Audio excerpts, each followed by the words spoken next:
At 61, Nicolas Cage's life reads like a Hollywood script, one filled with brilliance, fame, heartbreak, and loss.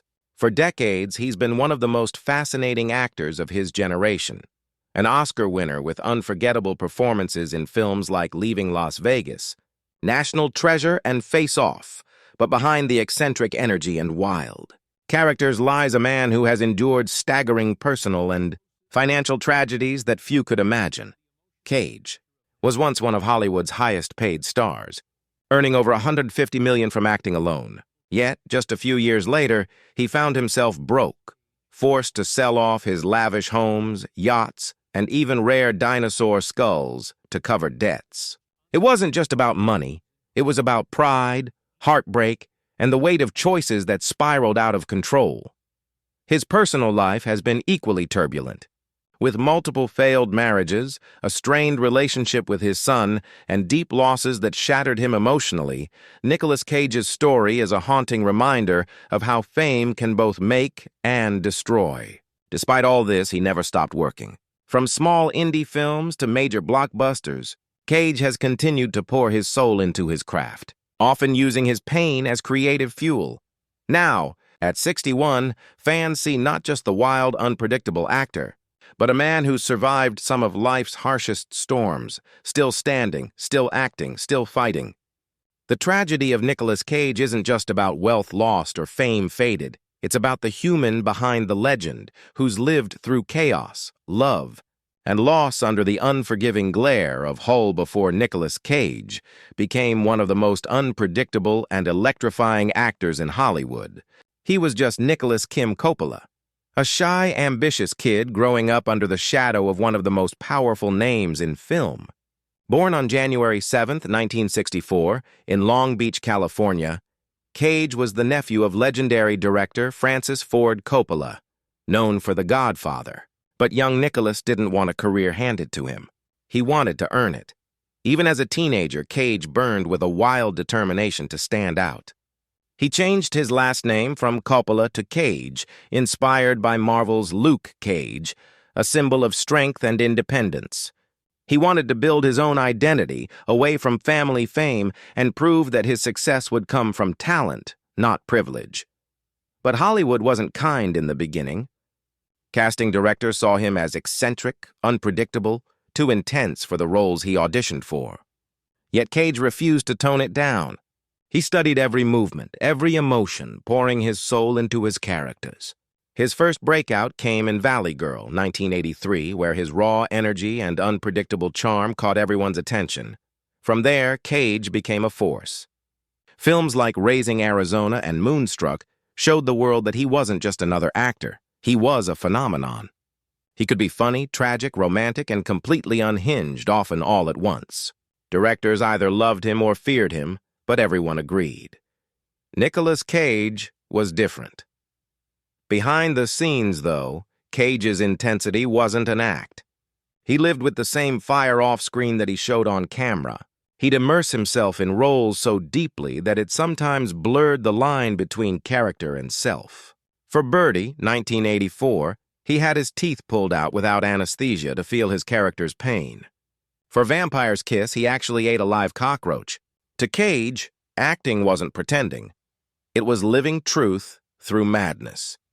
As the 1990s arrived, Nicolas Cage was unstoppable. He won an Oscar for Leaving Las Vegas in 1996, a haunting performance that mirrored his own emotional chaos, playing a man destroyed by addiction and loneliness. Critics hailed it as one of the greatest performances of all time. Suddenly, Cage was not just an actor. He was a legend in the making. Then came the blockbusters, Con Air, The Rock, and Face Off, turning him into a full-fledged action star. Audiences loved his intensity, his wild eyes, and his unpredictable energy. He wasn't like the clean-cut heroes of his time. He was flawed, passionate, and completely real. Hollywood couldn't get enough of him, but fame, as always, comes with a price. The very same traits that made Nicolas Cage unforgettable also made him vulnerable. His need to live every moment to its fullest began to consume him. He bought castles in Europe, rare art, luxury cars, and even exotic animals. The money flowed like water, and Cage didn't seem to care. To him, life was about experience, not savings. Behind the glamour, however, the cracks were already forming. The more famous he became, the lonelier he felt. His relationships grew unstable, and his emotional intensity, once his greatest weapon, began to work against him. Cage wasn't just chasing roles anymore. He was chasing a sense of peace that seemed to always slip away. Still, through it all, Nicolas Cage continued to deliver performances that defied logic, full of emotion, risk, and truth. He wasn't just acting, he was burning on screen, a man forever trying to outrun his own demons. Little did the world know the tragedy of Nicolas Cage was only beginning. The fame he fought so hard to achieve would soon come crashing down in ways even Hollywood couldn't script. Lywood's spotlight. At the height of his fame, Nicolas Cage had it all: the Oscar, the blockbusters, the money, and the wild, fearless spirit that made him unlike anyone else in Hollywood. He was earning more than $20 million a movie. His face was on posters across the world, and his name meant box office gold. But beneath the glittering surface, something dark was brewing, something Cage himself couldn't control. Success had come fast, but the chaos of his personal life came even faster. Cage had always been impulsive, a man who lived for the moment, not the future. He didn't just buy houses, he bought castles. He didn't just collect art, he collected history.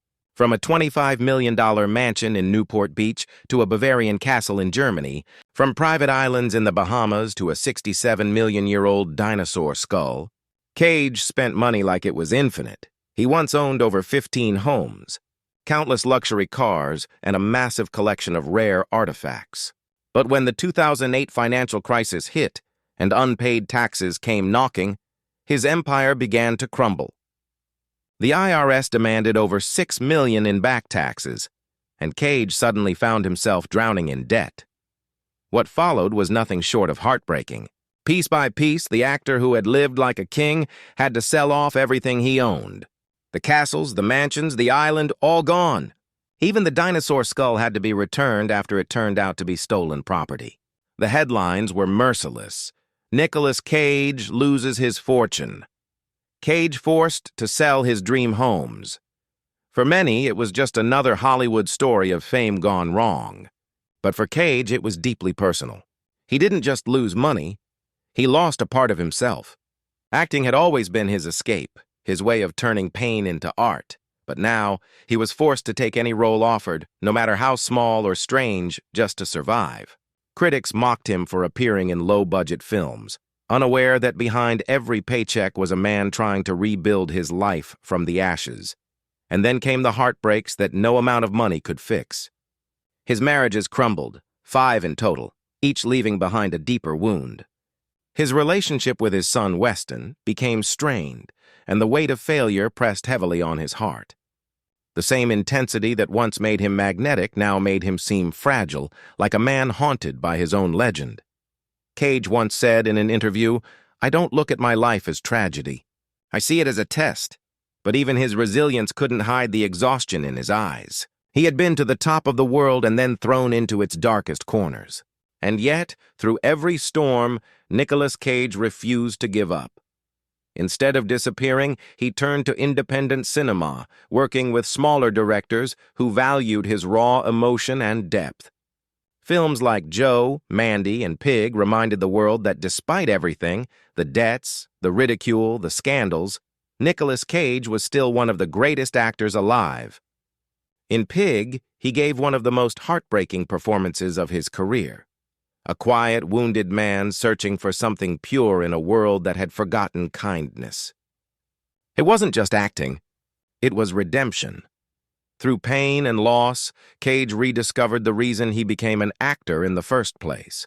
Not for fame or fortune, but to feel something real. To connect, to express the parts of himself he couldn't say in words. Today, at 61, Nicolas Cage stands as a man who has lived through both heaven and hell, and somehow found peace between them.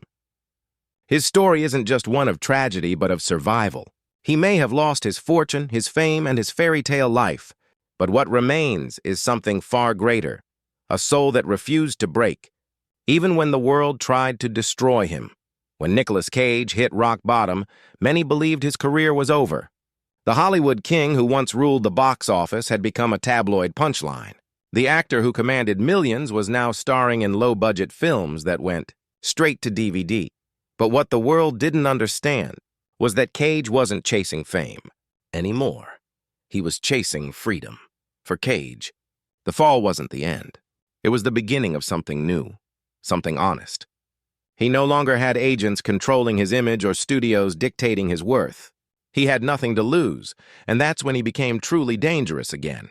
Not as a celebrity, but as an artist. Instead of hiding from the chaos, Cage faced it head-on. He accepted every role that came his way, not out of desperation, but determination. Each performance was another step toward redemption, another attempt to reconnect with his passion for storytelling.